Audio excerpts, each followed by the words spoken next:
Good morning, students. So in the previous lecture we find out the dead load, live load and wind load, and at the end of this load and going through all this load combination, we finally find out the worst combination of all these loads, right, which is dead load, live load and wind load. And we finally find out the working load, right, which is 1023.3 Newton per meter. Okay.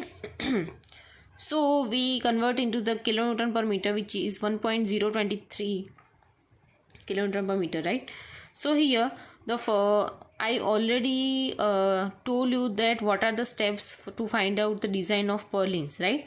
So first step is finding out which is m, right, which is the equation of m is equal to wl square by tel, right, which is w is already given, which is 1.023 multiplied by its length is 3.5 meter, which we converted into the mn, which means it 3500 square divided by 10. So our moment is 1.25 multiplied by 10 raised to 6 Newton into mm. Here m value is finding out this m value, moment value, right? So next require z is equal to moment divided by fy. Fy means stress. So here 1.25 10 is to 6 divided by fy is 250 Newton per mm square, right? So the answer of the z is, which is 5000 mm cube. But in our still table the z value given in centimeter, right? So we convert mm into the centimeter, right, which means here there is a mm raised to 3, right? So because of the raised to 3, we divide the 10 raised to 3, which means our value is 5 centimeter cube. So we convert the mm cube into the centimeter cube, right? And depends on the raised of our value, then divide with respect to the 10 raised to, right? Here z is our elastic section modulus, right? So we find out the z value. Next, minimum depth of purlin, right, which means capital D is equal to L divided by 45. L means length, which is already given 3.5 meter, which converted into mm is equal to 3500 divided by 45. So our here minimum depth of purlin is 77.77 mm, right? Next, find out the width, which is L by 60. So 3500 divided by 60, so our value is 58.33 mm, right? Next require I, right? So because of that permissible deflection, these are the clear steps to find out the purlin size, right? So the permissible deflection equation is L divided by 180, right? L is given, which is 3500 divided by 180. So our permissible deflection is 19.44 mm. So here this equation is given IS 800, table number 6 and page number 31, right? So this equation is from page number 31, table number 6, and for IS 800, right? So this is the equation of permissible deflection. Now we calculated our actual deflection. So actual deflection is equation of our actual deflection is 5 by 384 WL raised to 4 divided by EI, right? Here our permissible deflection is already we counting about, right, which is 19.44, right, which is here 5 divided by 384 is as it is, W is already given, which is 1.023 multiplied by length is already given, which is 3500 or raised to 4 divided by elastic modulus. We know that which is value of elastic modulus is 2 multiplied by 10 is to 5. Here I value is unknown, right? So here take this I here and put 19.44 value instead of I. So I value, right? So calculate all these multiplications, right, and division. So our answer is 514 multiplied by 10 raised to 3 mm raised to 4.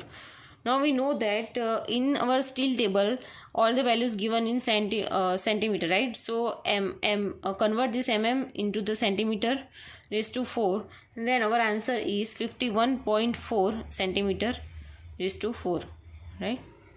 So I value is we find out the I value, right, and all section modulus value is already calculated, right? So based on these values, so how we select our angle, unequal angle, right? So select unequal angle.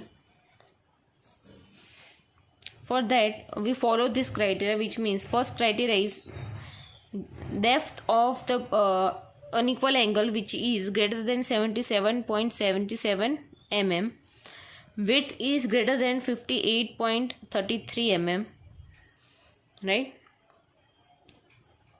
I value is greater than 51.4 centimeter raised to 4, and section modulus Z value is greater than 5 centimeter cube.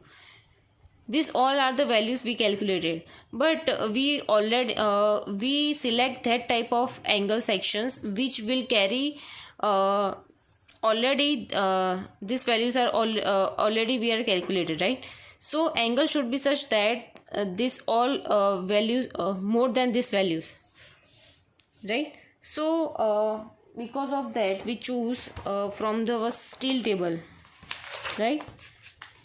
There are mentioning that steel equal angles, right? So okay, so there are the unequal angle sections, right? So here area is already given, right? Okay, so based on that value I choose the section 60 by 60. Okay, so here I choose this 90 by 60 by 6, right? The value of a okay, I value is already given, right, and Z value is already given. Okay, Z value given is this, right? So here we consider ZXX, right? So okay, so we took our values, right? Okay, so તમે એવું કહેશો કે હવે value કઈ લેવાની, કઈ ખબર પડે તો કયો એંગલ લેવાની. મેઇન શું છે તમારું આ ઝેડનું છે, રાઈટ? આ ઝેડની વેલ્યુ છે. તમે અહીંયા ઝેડની વેલ્યુ જે છે આપણે ફાઇન્ડ આઉટ કેટલી કરી, આપણી વેલ્યુ કેટલી હોવી જોઈએ? 5 સેન્ટીમીટર ક્યુબ કરતાં વધારે હોવી જોઈએ, રાઈટ? અહીંયા આપણે ઝેડ એક્સેસ આપણે કન્સિડર કરીએ છીએ. તો હવે 11.5 એ 5 કરતાં વધારે છે, આપણે કન્સિડર કરી નાખ્યું છે, રાઈટ? મતલબ 5 સેન્ટીમીટર ક્યુબ કરતાં ગમે તેટલી આપણે વધારે વેલ્યુ આપણે લઈ શકીએ, એવું જરૂર નથી કે 11.5 જ લઈએ, રાઈટ? 14.4 બી લઈ શકીએ, બધું ગમે તે લઈ શકીએ, રાઈટ? પણ અહીંયા એટલે આપણે સેક્શન સિલેક્ટ કર્યું 90 by 60 by 6, રાઈટ? તો એની રિલેટેડ જેટલી વેલ્યુ હતી એ અહીંયા આપણે લખી દઈશું. સો અહીંયા તમારી આઈ ઝેડની અહીંયા લખી દઉં છું હું કે ચૂઝ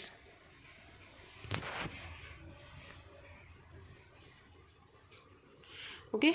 સો અહીંયા હું લખી દઉં છું choose ISA 90 by 60 by 6 mm angle, and for that IZ value is equal to 17.6 centimeter is to 4, right? Which value is also greater than from 51.4 centimeter is to 4, and Z value is 11.5 centimeter cube, which is greater than 5 centimeter cube. તો બંને criteria satisfy થાય છે તો okay થઈ ગયો, right? So from this calculation we find out the actual deflection from our new selected angle, right? So actual deflection equation is 5 by 384 WL is to 4 divided by EI, right? So 5 by 384 we put as it is, right? W value is 1.023, L value is 3500 raised to 4 divided by 2 multiplied by 10 raised to 5, and I value is taken from here, which is 17.6 multiplied by 10 raised to 4, right? So our answer is 14.15 mm, which is greater than 19.4 mm. So નવો જે આપણે angle select કર્યો હતો unequal angle section, એમાં જેટલું deflection આવે છે એ જે પ્રીવિયસ જે ડિફ્લેક્શન આવતું હતું એના કરતાં કેવું આવે છે, ઓછું આવે છે. એનો મતલબ કેવું થઈ ગયો, આપણે જે સિલેક્ટ કર્યો એંગલ સેક્શન કેવો થઈ ગયો, ઓકે થઈ ગયો, right. So we complete our example here. So if here there are no dead load, live load and wind load is given, right, then we will find out dead load, live load and wind load as a step by step, right. So we see two types of examples, find the loads on panel point and find the loads on the purlins, right. I hope all you can understand this type of example, right. So more and more practice and you will definitely learn this type of examples in any different scenarios, right. So if you have any confusion related these questions these examples, so you can ask me anytime, right. Thank you. Keep practicing.